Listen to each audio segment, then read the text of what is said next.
देखिए बीच में थोड़ा डिस्टर्ब हो गया था, उसके लिए क्षमा चाहते हैं। काय केंद्रित एकक कोशिका में अवयवी कणों की संख्या, बॉडी सेंटर्ड सेल यानी काय केंद्रित एकक कोशिका। अब इसमें अवयवी कणों की संख्या क्या होती है, तो पहले तो ये समझना जरूरी है कि काय केंद्रित एकक कोशिका होती क्या है।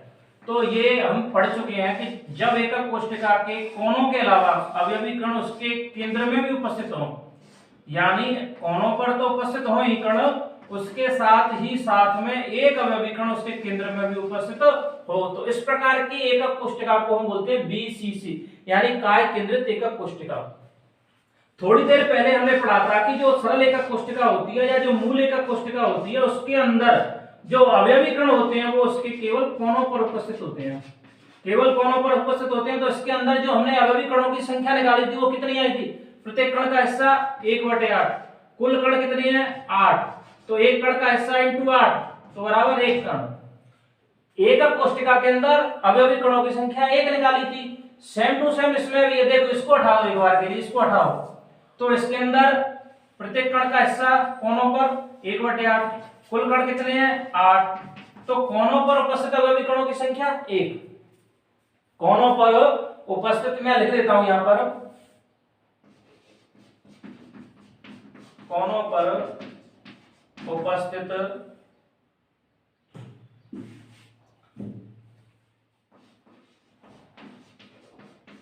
कोनों पर उपस्थित अवयवी कणों की संख्या।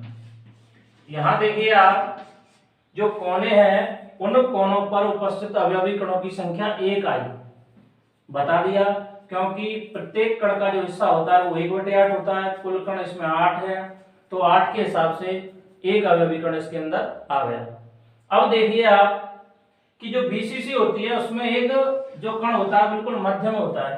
अब एक बात बताइए, इसमें अभी तो क्या था, ये कोने पर थे, तो इसके बगल में एक और एकक कोशिका थी, इसके इधर एकक कोशिका, यहाँ भी एकक कोशिका, 4 ऊपर थी, तो वो 8 भागों में बटा हुआ था। जो कोने का जो अवयवी कण था वो 8 भागों में बटा हुआ था। लेकिन जब कोई अवयवी कण इसके अंदर स्थित है तो वो अन्य एकक कोशिकाओं से जुड़ा हुआ नहीं रहता, अर्थात तो स्वतंत्र रहता है। तो मध्य में स्थित अवयवी कणों की संख्या 1 ही मानी जाएगी।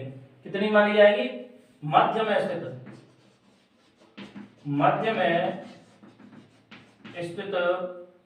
अवयवी कणों की संख्या, मध्य में स्थित या केंद्र में स्थित अवयवी कणों की संख्या बराबर कितनी है 1। देखिए कोनों पर उपस्थित कितना आया टोटल 1, मध्य में, अतः कुल कणों की संख्या, अतः कुल अवयवी कणों की संख्या बराबर 2 आ गई। अतः कुल अवयवी कणों की संख्या बराबर 2 आ चुकी है। ये आ गया अपने काय केंद्रित कोशिका के अंदर अवयवी कणों की संख्या। ठीक है, एक बार इसको पूरे को आप लिख लीजिए, एक बार इसको आप पूरे को लिख लीजिए और नोट जरूर करिए आप।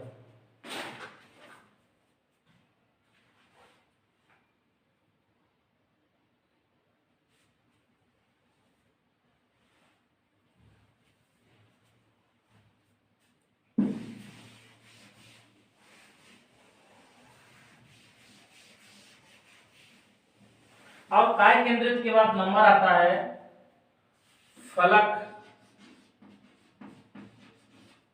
केंद्रित।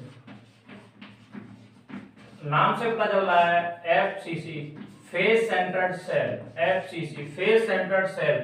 देखिए जो सरल एकक कोशिका होती है, सरल एकक कोशिका में जो अवयवी कण होते हैं वो उसके कोनों पर उपस्थित होते हैं, और जो काय केंद्रित कोशिका होती है उसमें अवयवी कण कोनों के अलावा बिल्कुल मध्य में उपस्थित होते थे।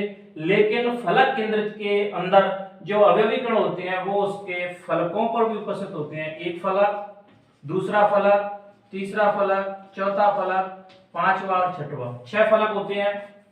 1 2 3 4 5 और 6, 6 फलक हो गए। अब एक बात समझिए आप ध्यान से कि कोई कण यहाँ उपस्थित है, यहाँ पर उपस्थित है, और मैं इस एकक कोष्टिका को मिला दूं, ठीक है। अब एक बात आइए, जो फलक पर जो अवयवी कण उपस्थित था वो कितनी एकक कोष्टिकाओं से घिरा हुआ है। मैं 2 इधर भी लगा दूं उससे कोई फर्क नहीं पड़ रहा, इधर लगा दूं उससे कोई फर्क नहीं पड़ रहा, क्योंकि वो इस वाले फलक से मिलेंगे। लेकिन यहाँ जो ये जो फलक है, ये जो फलक मिला है इससे, तो यहाँ जो अवयवी कण उपस्थित है इन फलकों पर वो कितनी एकक कोष्टिकाओं से घिरे हैं? 2 एकक कोष्टिकाओं से। समझ में आ गया? कितनी एकक कोष्टिकाओं से घिरे हैं? फलक पर जो अवयवी कण उपस्थित होता है, फलक पर, इस पर, फलक पर यहाँ जो अवयवी कण उपस्थित हैं वो एक अवयवी कण 2 कोशिकाओं से घिरा होता है, यानी उस एक अवयवी कण का हिस्सा 2 सेल में होता है। उस एक अवयवी कण का हिस्सा कितनी सेल में होता है? 2 सेल में होता है।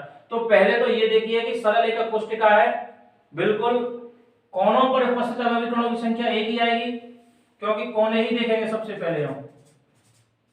कोनों पर उपस्थित लिख सकते हैं यहां पर एफसीसी में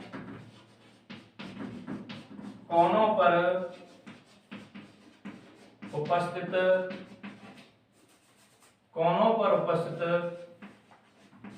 कुल अवयवी कण। कोनों पर उपस्थित कुल अवयवी कण कितने हो गए? एक कण का हिस्सा 1/8, कुल कण इंटू 8 बराबर 1। तो एफसीसी में कोनों पर उपस्थित कुल अवयवी कण कितने आए? 1। अब एफसीसी में फलकों पर उपस्थित कुल अवयवी कण, एफसीसी में फलकों पर उपस्थित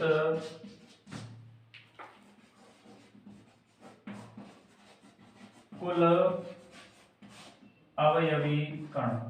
देखिए एफसीसी में फलकों पर उपस्थित कुल अवयवी कण। अब एक बात आइए, मैंने अभी बताया था कुल फलक कितने होते हैं, पहले तो ये देख लो 6। कुल फलक कितने होते हैं? 6, सबको पता है। 1 इसके पीछे 2 3 4 5 6, 6 फलक होते हैं। अब इस फलक पर ये जो कण है, इस फलक पर ये कण है, इस फलक पर, सब फलक पर एक कण है। अब ये कण इससे चिपक जाए, समझ में आ गया? ऐसे चिपक गया, एक कोष्टिका आके इससे चिपक जाए, ऐसे एक ऐसे। तो इसके जो 6 फलक हैं इसमें 6 कण का हिस्सा कितना है? आधा है। आधा कैसे है? क्योंकि आधा इस फलक पे और आधा इस फलक पे। समझ में आ गया? तो यहाँ जो फलक उपस्थित था इसका आधा भाग, इस अवयवी कण का आधा भाग कहाँ है? इस वाले कोष्टिका में। आधा कहाँ है? इस वाली कोष्टिका में। तो आधा ही यहाँ आएगा, ऐसे कोशिका होगी तो आधा इधर आएगा, आधा ही नीचे आएगा, आधा ही साइड में, आधा ऊपर, आधा नीचे, सब जगह आधा आधा।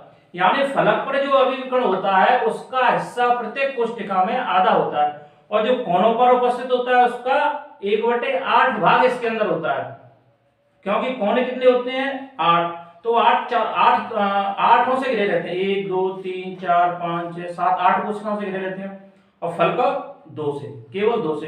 तो 2 भाग में बढ़ता है। तो फलक में उपस्थित अवयवी कण, कुल अवयवी कण, तो 1/2। एक फलक पे उसका हिस्सा कितना? 1/2। कुल फलक कितने हैं? 6। तो अवयवी कण कुल कितने हो गए? 3।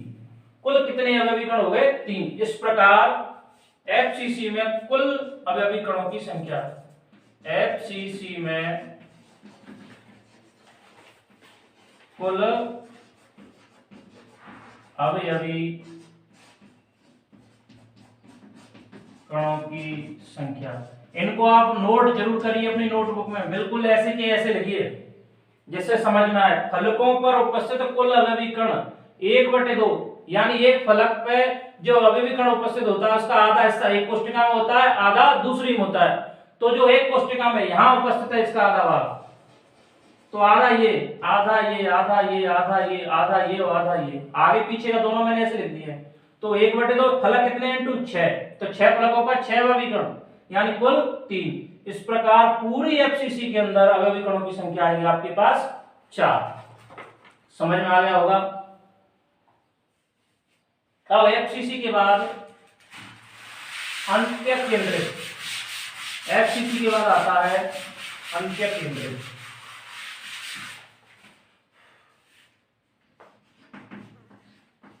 अंत्य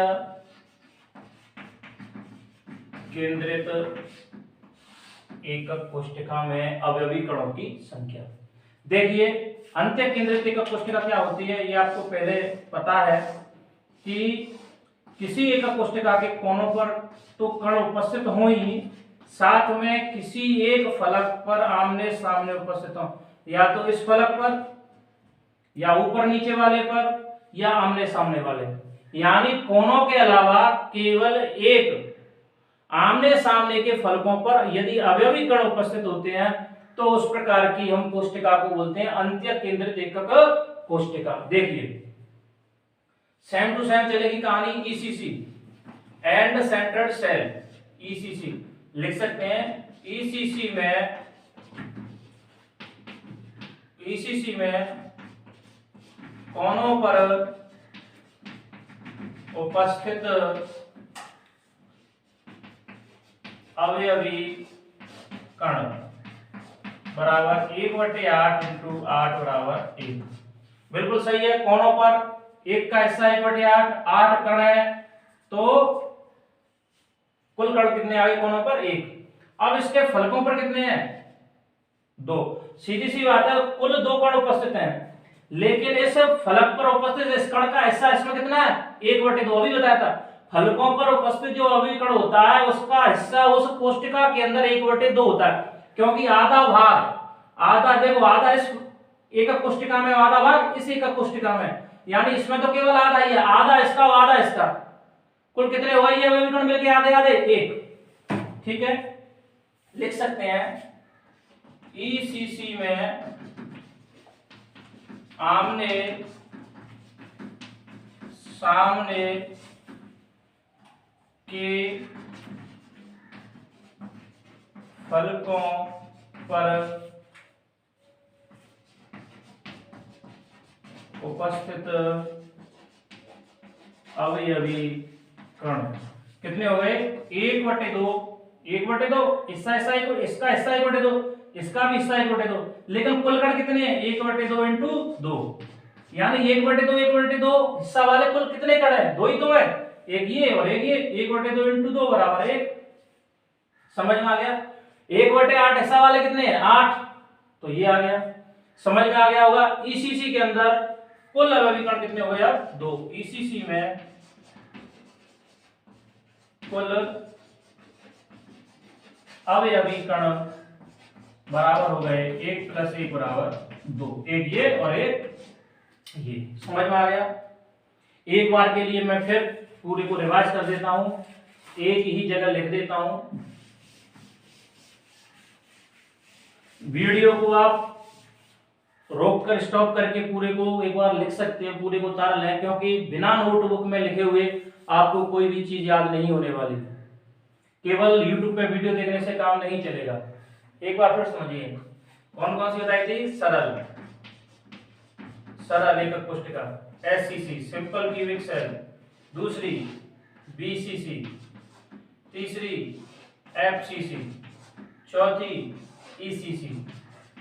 body centred cell, face centred cell और एंड सेंटर्ड सेल। सरल एकक कोष्ठिका, काय केंद्रित एकक कोष्ठिका, फलक केंद्रित एकक कोष्ठिका, अंत्य केंद्रित एकक कोष्ठिका। देखिए सरल के अंदर एक बार फिर समझ लीजिए, फिर समझा रहा हूं।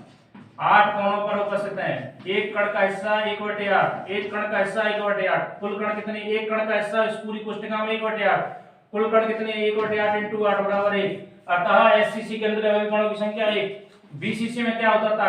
कोनों पर भी उपस्थित होता है, साथ ही केंद्र में, तो केंद्र में जो उपस्थित होता है वो किसी में डिवाइड नहीं होता था, अतः उसका पूरा एक अवयवी कण होता था, और इसका कोनों का 1/8 × 8 बराबर 1, और एक केंद्र वाला 1 और 1 2।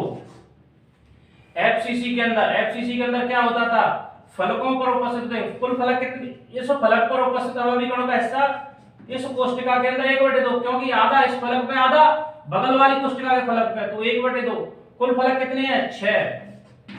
कुल फलक कितने हैं? 6। 6 फलक पे 6 परमाणु हैं, और सबका हिस्सा कितना है? आधा आधा, तो कुल 3 प्लस 8 कोनों पर 1 बराबर 4। ऐसे ही ईसीसी के अंदर भी, ईसीसी के अंदर क्या था? 8 कोनों पर तो एक हिस्सा। ठीक है, यहां मैंने डायरेक्ट ये लिख दिया है पूरा लिख सकते हैं 1/8 इंटू 8 बराबर 1 बराबर 3 + 1 बराबर 4। ठीक है, इसके अंदर 8 कोनों पर 8 1 और क्या था फलकों पर एक फलक पर 1/2 हिस्सा एक कण का, कुल कण कितने थे 2 बराबर 1 बराबर कितना आया 1 + 1 बराबर 2। ये आपको समझ में आ गया होगा। यदि कहीं कोई प्रॉब्लम है तो बार बार वीडियो को देखने का प्रयास कीजिए, आपकी समझ में आ जाएगा। यदि फिर भी समझ में नहीं आता है तो मेरे कमेंट बॉक्स में मुझे रिप्लाई कीजिए, मैं इस क्लास को फिर से लेने की कोशिश करूंगा। वैसे मैंने बहुत इजी वे में समझाने की कोशिश की है, एक बार आप इनको उतार लीजिए।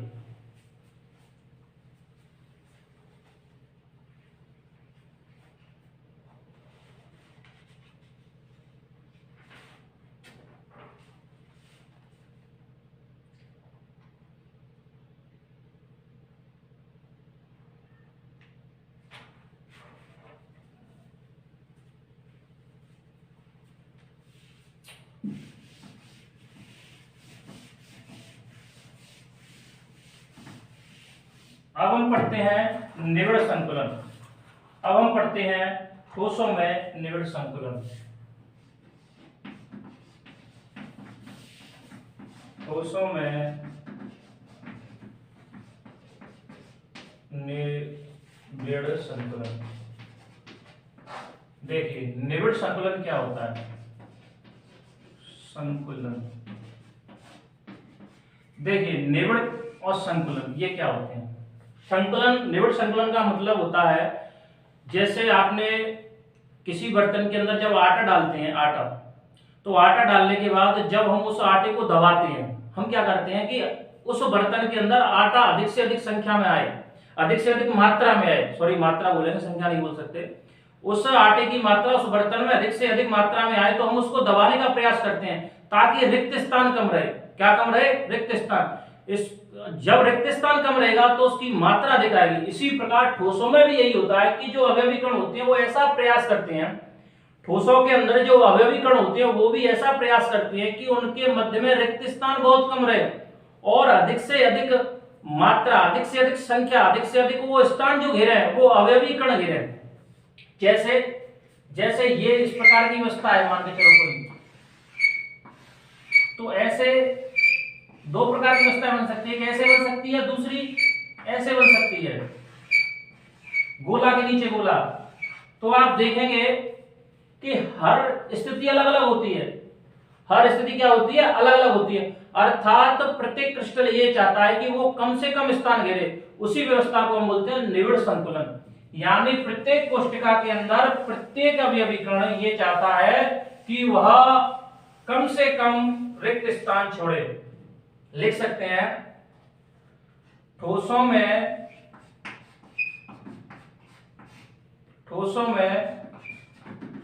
वह व्यवस्था, ठोसों में वह व्यवस्था जिसमें अवयवी कण इस प्रकार व्यवस्थित हो, जिसमें अवयवी कण के अंदर क्या आ सकते हैं, अणु, परमाणु अथवा आयंस। ठोस में वह व्यवस्था जिसमें अवयवी कण कम से कम रिक्त स्थान छोड़े, यानी बहुत कम रिक्त स्थान छोड़े, यानी अधिक से अधिक मात्रा में वो स्थान घेरे। कौन घेरे अधिक स्थान? अवयवी कण। और क्या कम छोड़े? रिक्त स्थान कम छोड़े। ठोसों में वह व्यवस्था जिसमें अवयवी कण कम से कम रिक्त स्थान छोड़े, तो इस प्रकार की व्यवस्था को हम निबिड़ संकुलन कहते हैं। समझ में आ गया? ठोसों में वह व्यवस्था जिसमें अवयवी कण कम से कम रिक्त स्थान घेरे, ऐसी व्यवस्था को हम निबिड़ संकुलन कहते हैं। ये निबिड़ संकुलन किस प्रकार की व्यवस्थाएं हो सकती हैं अब हम पढ़ेंगे। तो ये तीन प्रकार की हो सकती हैं, एक विमीय, द्विविमीय और त्रिविमीय। निबिड़ संकुलन की जो व्यवस्था होती है वो तीन प्रकार की हो सकती है। कितने प्रकार की हो सकती है? तीन प्रकार की व्यवस्था हो सकती हैं, एक विमीय, द्विविमीय और त्रिविमीय। इस प्रकार की तीन व्यवस्थाएं निविड़ संकुलन की हो सकती हैं। देखो एक विमीय व्यवस्था क्या होती है? एक विमीय व्यवस्था का मतलब होता है कि केवल एक दिशा में या तो क्षैतिज या ऊर्ध्वाधर, ये निविड़ संकुलन की व्यवस्था बता रहा हूं मैं, निविड़ संकुलन। ठीक है, निविड़ संकुलन कहते किसे समझ गए होंगे आप? ठोसों में अवयवीकरण कम से कम रिक्त स्थान घेरने का प्रयास करते हैं, उसी व्यवस्था को हम निविड़ संकुलन कहते हैं। एक विमीय का मतलब केवल एक दिशा में। यदि गोले इस प्रकार, गोले का मतलब अवयवीकरण इस प्रकार व्यवस्थित होते हैं सिर्फ एक ही दिशा में, समझ में आ गया? तो इस प्रकार के संतुलन को, इस प्रकार की निविड़ संतुलन को, इस प्रकार की व्यवस्था को हम एक विमीय व्यवस्था बोलते हैं। और इसमें जो एक कण होता है वो कितने अवयवीकरणों से घिरा रहता है? 2 से। कितने अवयवीकरणों से? 2 से। इस प्रकार हम बोल सकते हैं कि एक विमीय निविड़ संकुलन में समन्वय संख्या 2 होती है। समन्वय संख्या समझ में आ गए? प्रत्येक कण कितने कणों से घिरा है वह उसकी समन्वय संख्या कहलाती है। समन्वय संख्या क्या होती है? किसी क्रिस्टलीय ठोस के अंदर जो प्रत्येक कण होता है वो कितने कणों से घिरा रहता है, यह उसकी समन्वय संख्या कहलाती है। तो एक विमीय के अंदर, एक विमीय कणों के अंदर जो समन्वय संख्या होती है वो 2 होती है। क्योंकि देखिए आप कोई सा भी गोला उठा के देख लीजिए, ये वाला गोला देख लीजिए 2 कोणों से घिरा है, ये वाला ये 2 कोणों से घिरा है, अतः इसकी समन्वय संख्या 2 होती है। ठीक है, एक विमीय। अब हम बात करते हैं द्विविमीय की। किसकी बात करते हैं? द्विविमीय व्यवस्था की। देखिए द्विविमीय व्यवस्था क्या होती है? द्विविमीय का मतलब होता है 2 दिशाओं में। 2 दिशाओं का मतलब 2 अक्षों पर, 2 डायमेंशन। जैसे देखो अब द्विविमीय को बता रहा हूं मैं। एक तो व्यवस्था इस प्रकार की हो गई, क्षैतिज दिशा, एक नीचे या ऊर्ध्व बोल सकते हैं। देखिए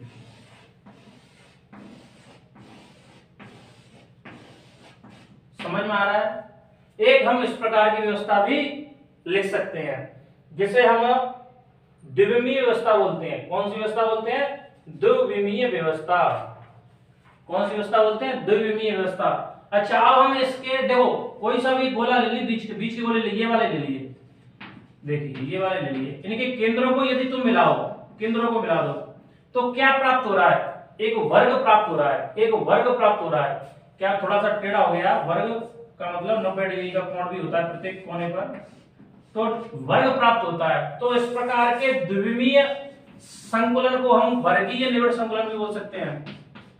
वर्गीय संकुलन मतलब जब अवयवीकरण इस प्रकार व्यवस्थित हो, 2 डायमेंशन में, द्विविमीय दिशा में जब अवयवीकरण इस प्रकार व्यवस्थित हो कि उनके केंद्रों को मिलाया जाए तो एक वर्ग प्राप्त होता है। समझ में आ गया? वर्गीय निविड़ संकुलन में क्या होता है? ये वर्गीय निविड़ संकुलन होता है वो द्विविमीय संकुलन होता है। कौन सा होता है? द्विविमीय क्या होता है? पहले इस पंक्ति में अवयवीकरण रख दो, फिर इस पंक्ति में रख दो, एक क्षैतिज और एक ऊर्ध्वाधर लिख दो, ऊपर की ओर लिख दो या नीचे की ओर। तो जब इन अवयवीकरणों के केंद्रों को तुम मिलाओगे तो वर्गीय संकुलन प्राप्त होगा। समझ में आ गया? अच्छा इसकी समन्वय संख्या की बात करें, मैंने समन्वय संख्या आपको बताई थी कि प्रत्येक गोला कितने गोलों से घिरा रहता है, यही उसकी समन्वय संख्या कहलाती है। यहां देखिए प्रत्येक गोला, ये वाला गोला देख लीजिए, ये वाला गोला कितने गोलों से घिरा है भाई? प्रत्येक गोला कितने गोलों से? ये थोड़ा सा गलत हो गया यहाँ पे, क्योंकि गोले के नीचे गोला आएगा, बिल्कुल गोले के नीचे गोला आएगा।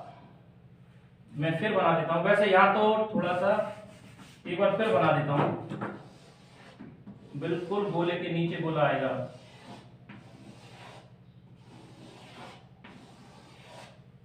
ठीक है, देखिए ये वाला जो गोला है, ये गोला, ये कितने गोलों से घिरा है? देखो 1 2 3 4। समझ में आ गया? ये गोला कितने गोलों के कांटेक्ट में? 1 2 3 4। अतः इसकी समन्वय संख्या कितनी होती है? 4 होती है। कितनी होती है? 4 होती है। कितनी होती है? 4 होती है। क्योंकि वर्गीय निविड़ संकुलन में, वर्गीय निविड़ संकुलन देखो द्विविमीय संकुलन 2 प्रकार का होता है। एक तो वर्गीय होता है, एक षटकोणीय होता है। षटकोणीय क्या होता है मैं आपको अभी बताऊंगा, पहले वर्गीय समझ लो। द्विविमीय संकुलन 2 प्रकार का, एकविमीय संकुलन 1 प्रकार का। द्विविमीय संकुलन दो प्रकार का, कौन सा? वर्गीय, दूसरा कौन सा? षटकोणीय। वर्गीय संकुलन में प्रत्येक गोले के नीचे एक गोला, प्रत्येक गोले के जस्ट नीचे एक गोला, इस प्रकार व्यवस्थित, और एक गोला चार गोलों से बटा रहता है, चार गोलों से स्पर्श करता है, इसलिए उसकी समन्वय संख्या 4। यदि इन गोलों के केंद्रों को मिलाया जाए तो एक वर्ग प्राप्त होता है, इसलिए इसको बोलते हैं वर्गीय संकुलन। समझ में आ गया होगा। अब देखो, मैं इसको वर्गीय संकुलन को यही लिखा देने दूं, षटकोणीय संकुलन की बात करूं तो दो विमा होगा। पहले ऐसे ही एक विमा में अवयवी कण उपस्थित होंगे, एक विमा का मतलब केवल एक दिशा में, क्षैतिज दिशा में बता दिए मैंने।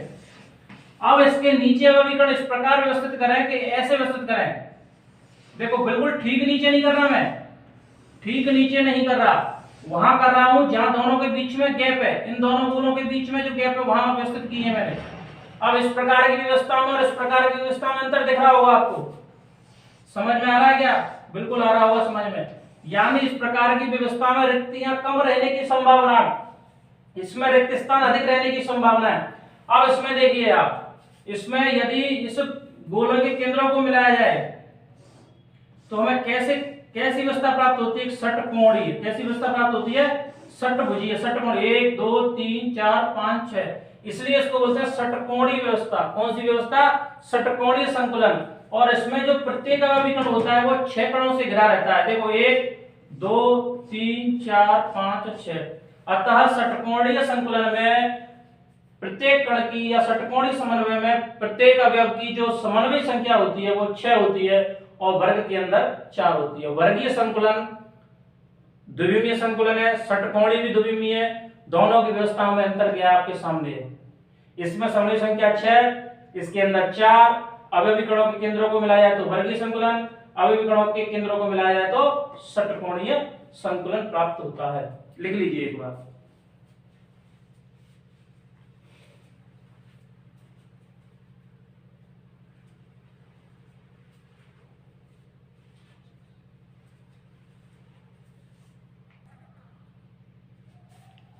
त्रिविमीय निविड़ संकुलन को हम कल पढ़ेंगे।